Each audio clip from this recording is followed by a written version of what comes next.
Good morning বন্ধুরা। আজকে আমার এই ভিডিও দেখো, আজকের ব্লগে, আজকে তো পূর্ণিমা, আজকের ব্লগটা তোমাদেরকে দেখাই।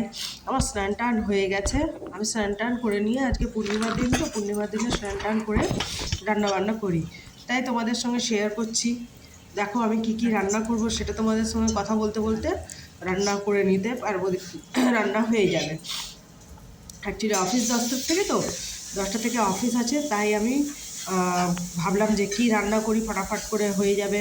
সেই দেখতে দেখতে দেখলাম তোমাদের সঙ্গে করতে করতে আমি অনেক কিছু রান্না করে ফেললাম। এখানে আমি বানাচ্ছি ইয়ে, এটা বানিয়েছি, দুধ গরম হতে দিয়েছি, আর এই একদিকে আমি বানাচ্ছি ছোলা ছোলা আর পেঁপের তরকারি। কে কে তোমরা ছোলা আর পেঁপের তরকারি খেতে ভালোবাসো সেটা আমাকে কমেন্ট করে বলো নিশ্চয়ই। আমার সর্দি হয়ে গেছে, তাই আমি একটু গলাটা বসা বসা মনে হচ্ছে, আমি অ্যাডজাস্ট করতে পারছিলাম না ক্যামেরাটা। অ্যাকচুয়ালি আমার স্ট্যান্ড নেই, তো তাহলে আমি একটু যেখানে পারি সেখানে সুবিধা অনুযায়ী রেখে একটু ভিডিও বানাই তোমাদের সঙ্গে। নিজের একটু মানে রোজকার যে দিনগুলো যা করি আমি, সেটা একটু শেয়ার করার চেষ্টা করছি। যদি তোমাদের ভিডিও আমার ভালো লাগে, please like and share, like and comment করবে। তাই আমি এখানে তোমাদের সঙ্গে গল্প করতে করতে রুটি তরকারি বানিয়ে ফেললাম। দেখো, এবারে আমি এইদিকে কুকারটা দিয়ে আলু সেদ্ধ হয়ে গেছে আমার, এটা আমি ফুলকপি আলুর তরকারি বানাবো। দিয়ে দেখছি যে আমার রুটিগুলো এখন বাকি আছে, এটা আমার হয়ে গেছে, আমার অসুবিধা হচ্ছে এখানে রান্না করতে। দিয়ে আমি ওটা, এইবারে চলে এলো আমাদের গোলুবাবু। গোলুবাবু এসে বলছে কি হচ্ছে, ও ফোন দেখে, ফোন অন আছে দেখে খুব খুশি। দিয়ে তারপরে আমার দেখো তরকারি হয়ে গেছে, একটু জল আছে, তাই জলটা শেষ হয়ে গেল। এবারে আটা মাখবো, এবারে আটা মেখে কিছু রুটি বানাবো, আর রুটি বানিয়ে ওই যে ফুলকপি আলুর তরকারি বানাবো। তার আমি মশলা পেশার ব্যবস্থা করছি, তরকারি চাপাচ্ছি একদিকে, তাড়াতাড়ি তাড়াতাড়ি করছি যে যাতে আমার কাজগুলো তাড়াতাড়ি ফিনিশ হয়। আমার 10টার থেকে অফিস আছে, তো তাই দিয়ে আমি তাড়াতাড়ি করে তরকারি বানিয়ে নিয়ে, আর এদিকে নিয়ে এলেন, এনে বলছেন স্যালাড বানিয়েছো।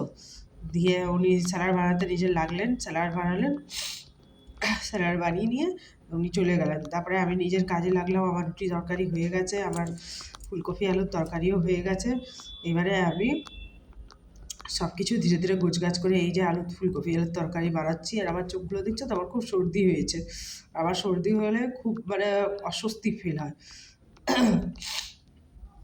এখানে আমি তরকারির আলু কেটে কেটে দেওয়া হচ্ছে, যে তরকারিটা আমার তাড়াতাড়ি করে করে ফেলি, আলুগুলো তাড়াতাড়ি ছিলে বেড়াচ্ছি। অ্যাকচুয়ালি একাই করতে হয় তো তাড়াতাড়ি সব কাজগুলো, সেই জন্য একটু অসুবিধেটা হয়। ঠিক টাইম মতো মানে অফিসটা আমি 10টা পর্যন্ত নিজের খুলতে পারি না। আমি নিজের অফিস আস্তে আস্তে প্রায় 11টা বাজে। অফিসে এসে তারপরে অফিসের কাজ, আর আমি এটা বাড়ির থেকে আপলোড করতে পারি না ভিডিও, কারণ ওখানে আমার নেটের খুব অসুবিধে হয়। তাই আমি অফিসে বসেই আমার ভিডিও আপলোড করি। এই দেখো আমার তরকারি হয়ে গেল, তোমাদের সঙ্গে কথা বলতে বলতে আমার তরকারিও হয়ে গেল। আর এইটা আমার ফুলকপি আলুর তরকারি দেখো কেমন হয়েছে। একদিকে চা চাপিয়ে দিয়েছি যে আমি নাস্তা করে নেব। নাস্তা মানে তোমরা বুঝবে কি না, এটা আমরা এখানে ঝাড়খণ্ডী, তো তাই আমরা এখানে নাস্তা রাস্তাই বলি। তোমরা যে টিফিন বলো, বেঙ্গল সাইডে টিফিন বলে। আর তোমরা কে কোন দেশ থেকে দেখছো, কোন জায়গার থেকে দেখছো আমাকে বলো। এই দেখো আমার রান্নাঘরের অবস্থা, একদিকে তরকারি একদিকে চা চাপিয়ে দিয়েছি। এবার রান্নাঘরটা তাড়াতাড়ি করে পরিষ্কার করে ফেলি। আমার রান্নাঘর পরিষ্কার হয়ে গেছে, এবারে আমি চলে গেলাম রেডি হতে আমার অফিসের জন্য। দিয়ে আমি অফিসের জন্য রেডি হয়ে তাড়াতাড়ি করে রেডি হয়ে নিয়ে এবার আমি নিজের অফিসের জন্য বেরোবো। তাই আমি তাড়াতাড়ি তাড়াতাড়ি করছিলাম যে আমি তাড়াতাড়ি রেডি হয়ে ফেলি। কিন্তু তাও একটু পিছন থেকে গল্পও হচ্ছিল, আমাদের গোলুবাবুর সঙ্গে এসে গেছে, সে তার সঙ্গেও গল্প হচ্ছিলো। ওর সঙ্গে গল্প করতে করতে আমি তাড়াতাড়ি রেডি হয়ে ফেলি। দিয়ে রেডি হয়ে নিয়ে, আজ প্রচণ্ড ঠান্ডা লাগছিল, কারণ আমার সর্দি জ্বর হয়েছে, তো তা প্রচণ্ড ঠান্ডা লাগছিল। তো আমি বলি এই আমার সানস্ক্রিন লাগানো হলো। তোমরা কে কী প্রোডাক্ট ইউজ করো আমাকেও একটু শেয়ার করো, তাইলে আমি ওটা ইউজ করে, যদি আমি মানে স্কিনটা আমার খুব ডাল হয়ে যাচ্ছে দিন পা দিন, সেই জন্য দেখো কে কী, এই যে আমি রেডি হয়ে গেছি। এবারে রেডি হওয়ার রেডি হয়ে গেছি, এবারে আমি বেরোবো। তাই আমি উপরে সিঁড়ির কাছে চটি পড়তে চলে এলাম। দিয়ে আমাদের গোলুবাবু আমাকে বাই করার জন্য দাঁড়িয়ে আছে। বাই।